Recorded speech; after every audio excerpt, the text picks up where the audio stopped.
Ubhayizile umkhwanazi kodwa isengalungi izinto. Umkhwanazi ubhayizile usho thina singomakhanya ngoba siyayihlola izinto sicubungule sizibheke sifake iso elijulile sibone ukuthi isahamba ngakho na. Cha, so far isahamba ngakho kodwa angeke lisavela lonke iqiniso. Yes, iqiniso selivelile futhi lisaqhubeka liyavela, kodwa kunenhlobo yeqiniso, level yeqiniso engeke izisavela ngoba njengamanje kusetshenzwa ukufihla lona lelo qiniso elinzima. Ingakho ke ngithi mina umkhwanazi usuke wayikhulumela eziko, usuke waqala ngokuyikhulumela eziko la sithi khona ubhayizile. Ubhayize kuphi na umkhwanazi esewenze kangaka umsebenzi wakhe wadalula imfihlo kumanje kubhizi kuyaboshwa nabanye uyabona ukuthi bayaphakatha ejele. Kule ndoda le uShadrack Sibiya umkhwanazi bengifisa engathi before akhulume kakhulu ngale ndoda engathi ubeqale wahamba phansi, uyabona wayihambela phansi le ndoda ayi-investigate ngazi, ayi-investigate isinyenyela. Kunezinto umkhwanazi abezozithola ezijule kakhulu kunalezi azaziyo ngale ndoda. Uzokhumbula ukuthi le ndoda ike yaxoshwa esiphoyiseni phambilini. Ithe mayixoshwa esiphoyiseni le ndoda yayi-challenge enkantolo leyo nto leyo, yaluwini icala, ya-reinstatewa, yabuyiselwa esiphoyiseni. Ekubuyiseleni kwayo le ndoda esiphoyiseni ithe ingakaqedi nonyaka yabe sehleli kule position ehleli kuyo njengamanje ka Deputy National Commissioner. Ubani le ndoda? Le ndoda esiphoyiseni yabuyiswa uPaul Osovan. Niyamkhumbula lo mlungu wempandla lo khuluma kakhulu against umkhwanazi, uPaul Osovan. Mhlambe ke angilipronounce kahle igama lakhe kodwa linjalo nje, Paul Osovan. uPaul Osovan uyena owabuyisa le ndoda eyibuyisela esiphoyiseni ngamandla anawo lo mlungu lo ekuthiwa uPaul Osovan.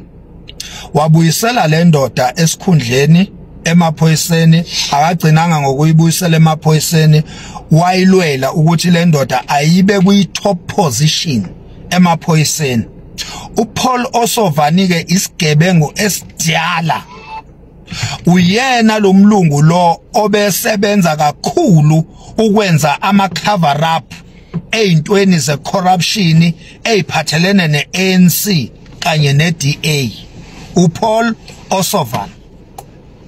So uPaul Osovan njengoba center party emiphakathi nendawo eyibambe ngapha nangapha inqola, ithi mayitshekela ngapha iphakamise ngapha, ithi mayitshekela ngapha iphakamise ngapha, eyibambe kanje ngamaketanga, efuna yonke le yombili lamasayidi angawi. Usebenza ukwenza ama-cover ups. uPaul Osovan usebenzisa uSibiya, uShadrack, ukwenza ama-cover up e-corruption. Ubani uSibiya, ubani uPaul Osovan? uPaul Osovan usebenzela elinye India elibizwa ngoZanaid Moti. I once had i-opportunity yokuthi ngibe seduze kakhulu nalo baba loyo ekuthiwa uZanaid Moti. Ulapha indawo yakhe ahlala kuyo ilapha eSandton mawusuka eMandela Square ubheke eHyde Park Shopping Center uwe uhamba ngalomgwaqo lo ngiyalukhohlwa igama lalesa stradi esikhulu noma uWinnie Mandela noma sibizwa ngalesa stradi esikhulu oh no le stradi sibizwa ngoKhilani Road le stradi esibizwa ngoKhilani Road esisuka lapha ya ngase Mandela Square eSandton sihambe le stradi siye eHyde Park ilapho ke indawo yalo baba umuzi wakhe noma inkampani yakhe noma ibuilding yakhe lapho kuleso stradi leso between iMandela Square neHyde Park la kuhlala khona uMalema uhlala eHyde Park khona eSandton between iMandela Square and Hyde Park in between kulomgwaqo ekuthiwa iKhilani Road ilapho ke la leli India leli ekuthiwa uZanet Modi elihlala khona umuzi walo muhle iglass house ine aeroplane phezulu erufini ine aeroplane uhlala khona ke lo baba osetshenzelwa uPaul Osovan osetshenzelwa uShadrack Sibiya yini umsebenzi wabo benza ama cover up ngoba uZanet Modi igangster endala isigebengu umgulukudu yinja yena ke big boss la eSouth Africa makhulunywa ngama drugs cartels